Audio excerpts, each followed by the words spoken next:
Schedule namin ngayon ay sa J1 charts. Matindi talaga ang problema ng generator kaya susolusyonan na namin ngayon. Kasi nung linggo nag-observe lang naman ako. Kaya ngayon, schedule ko para maayos na. Para sa Sunday, wala na maging problema. Kaya let's go! Balian nga guys, papunta na kami ng J1 charts. Malapit lang naman to, mga 2 kilometers.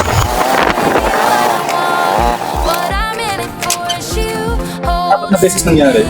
Yung sinabi na kong biyot sa ninyo, nagka-isang ganun pa, isang nangyari kung isang beses na namatay.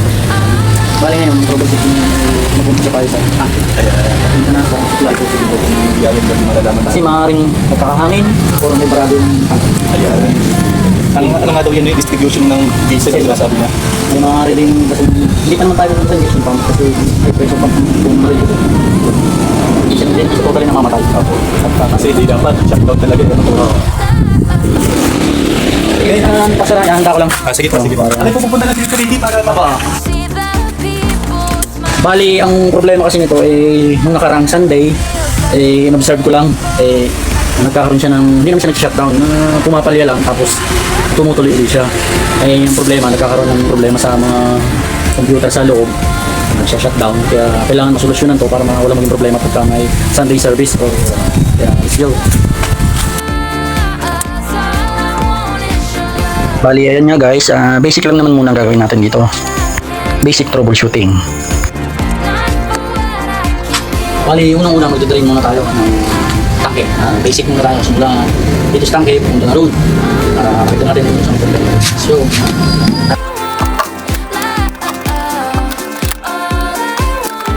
tayo na nga, inumpisa na namin mag-drain ng tangke kasi yan talaga dapat tayo magsimula kasi ang problema ay talagang suction kasi maaaring nagkakahangin or may bumabarado sa tangke.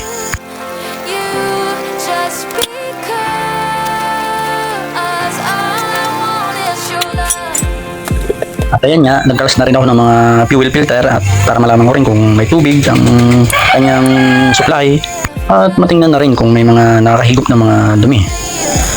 Since hindi naman masyadong madumi yung kanyang mga fuel filter ay at saka wala naman tubig, kaya talagang duda ko ay sa tangke may isang particles na malaki na sumasangat dun sa tubo sa suction niya, kaya ayun, parang pumapalya siya, tapos pagka andar na ay natatanggal din kaya tutuloy ulit ang andar niya.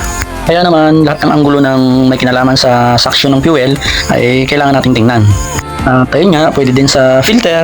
Pansin ko medyo maluwag yung filter niya kaya hapitan ko na din yung maganda. At maaaring dito din sa hose supply niya kasi medyo luma na din talaga to eh. Bali, ang tinutrouble lang natin yan ay yung suction niya kasi magkakaroon lang naman ng higop ng hangin kapag sa suction ay merong leaking na kaunti. Pagdating naman sa high pressure pump, sa injection pump niya ay leaking na may pressure na yun kaya dapat i-leak lang siya ng diesel. Kaya ang importante sa suction para makakahigop ng hangin. Kaya susure na tayo ng tiplon para walang singaw. Okay naman ang uring niya, napagtang ko na rin.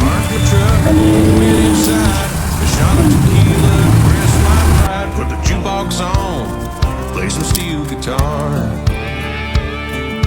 My hands are cut.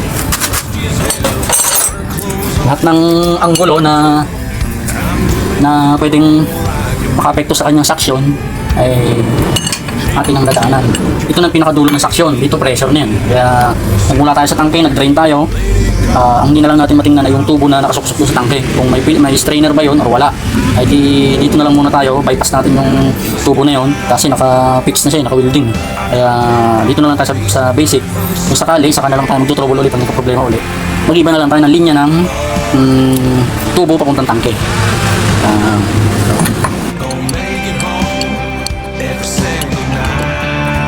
Bali yan, naka 5 container na kami, bali 100 liters na siguro to. Meron pang laman, kailangan maubos natin yung laman ng tangke para sure na sumama lahat ng dumi. Subukan namin punuin yung wala nang available container.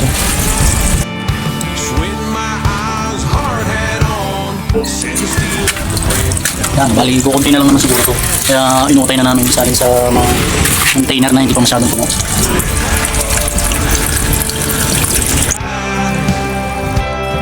At yan, dito nga ay nagtingnan ko ng mga connection ng mga sensor at baka nagulus rin ng kanyang mga electrical.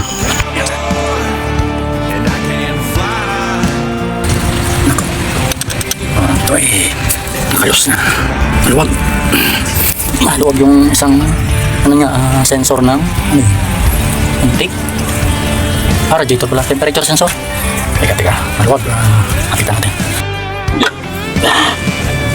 Laban na lang. Ito. Press natin ng konti kasi wala siyang kontak.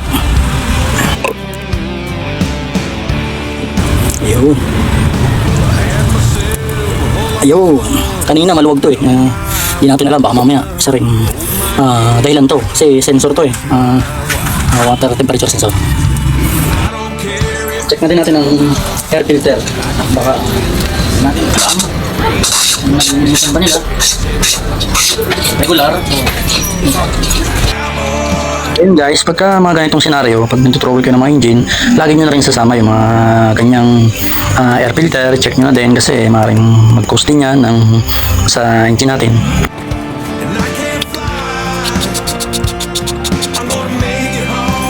Alam ko na, 5 container to.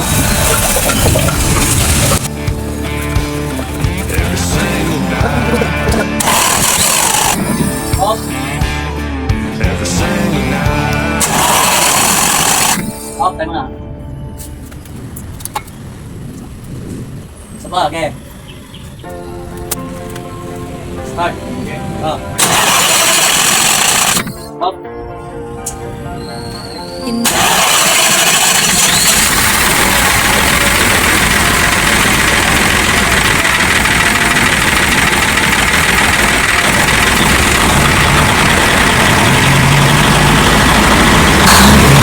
Dito nga guys ay naglitan tayo para wala yung hangin niya at tuloy-tuloy yung hanggang.